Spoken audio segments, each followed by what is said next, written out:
I'm now joined by a fighter I know very, very well, not just professionally, but we've had the opportunity to hang out once or twice. My brother from another mother. With our names, it could be the same mother. I don't know. Anthony Smith, so great to have you, my man. The first question I have to ask, taking on Ryan Spann, he said some things to kind of get under your skin, did some promo stuff talking about you.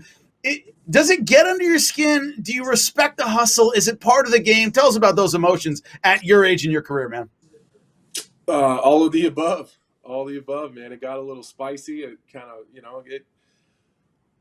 it's not what he said. It's like the tone and the way that he said it. Like, just you don't care about what I've done. You don't care who I've beat. Like, the fact that you bring it up tells me you care. Um, then and now he's backtracking a little bit. Like, oh, I have a lot of respect for him. Like, you can't have it both ways, homie. Like, you either don't care about anything I've ever done in my career, or you got lots of respect. You can't have it both ways. So, yeah, I mean, I enjoy it, actually, to be honest with you. It's got me a little edgy. You know what I mean?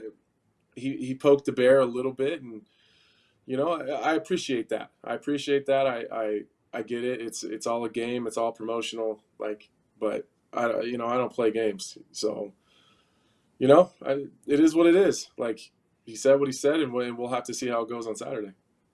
So speaking of what he brings tactically, it reminds me a lot. There are fighters of this mold the last couple of years. I would put Kevin Holland in this mold, maybe a Joaquin Buckley. Just explosive, man, fast. They can finish you quickly, really, really powerful. They throw good combinations. Not the most well-rounded fighters in the world. They haven't been tested in the way you've been tested against elite talent, but they're very confident and they're very dangerous. What's it like getting ready for a guy like that? It's been fun. It's been fun because you're like you said, he's not crazy well rounded. He has a couple little jujitsu tricks, but you know, as long as I don't do anything really stupid, he's not going to catch me in anything silly. But he's got big power. He's crazy explosive. He's a fantastic athlete, and he can shut guys off. So I've been able to just sharpen my own sword. I've been able to worry about myself. I've been trying to get as good as I can get and address some of the things that he brings to the table that are going to be dangerous, or areas we got to tiptoe around, or there's a couple of places we want to avoid. But even if I end up in some of those places, like I'm confident that we'll work out of it and I'll figure it out. That confidence of having faced better talent. Of course, you've been there with John Jones, Glover Teixeira, who has a title shot coming up. Alexander Rakic, an amazing fighter in his own right. Having been against those guys who were dangerous, explosive, and all these things, and at the elite level, when does that confidence kick in a fight where you can say, wait, I've been here before? Is it a long, difficult, grueling fight? Is it under duress? When does that experience become a factor to you? The second the door shuts at the beginning. And I think some of it comes this week. Like, think about this. I woke up this morning, laid in bed, started my media pretty early, started getting the phone calls and started doing interviews. But I woke up knowing that there's no place that Ryan Spann is going to take this fight that I haven't already been. There's no position that he can put me in that I haven't already been in before and gotten out of and dealt with successfully in the past. Fifth round, first round, third round. I've been there several times, and I've been there with the best in the world. There's nothing that he brings to the table. There's not a skill he possesses that is something new or different than something I've seen in the past at some point in time. He woke up this morning not feeling like that. There's a lot of places that I can beat him. There's a lot of positions I can take him to that are going to be uncomfortable. There's a lot of positions that him and his coaches have talked about over the last several weeks that they absolutely don't want to be because they know they won't get out of them.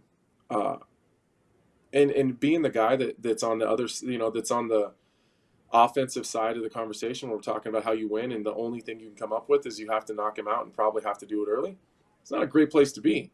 And it's just that fact, those two different positions that we sit in, comes a lot of confidence. Like, I go to sleep just fine at night, and I wake up and Ryan Spann is the second thing I think about. So it's that's where it comes from.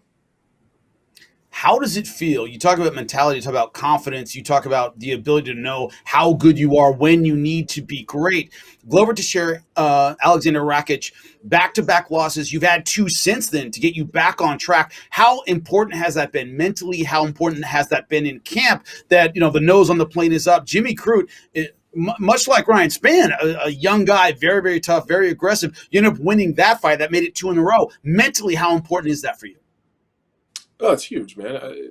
There's something to be said for, just having the ball rolling. You know what I mean? Like, momentum is a real thing in this sport. It's not just, football or basketball or, baseball. Like, momentum is real. And I think more so probably in MMA. Like, if you're comfortable and things are going well and you're firing on all cylinders and your confidence is high and you're able to see your progression fight by fight, I think that just adds to your confidence. And I'm just in a great place, man. I've said all along, if I'm happy and life is going well, I'm one of the most dangerous guys in the world. I think I had a lot of stuff going on the last, that 1 year.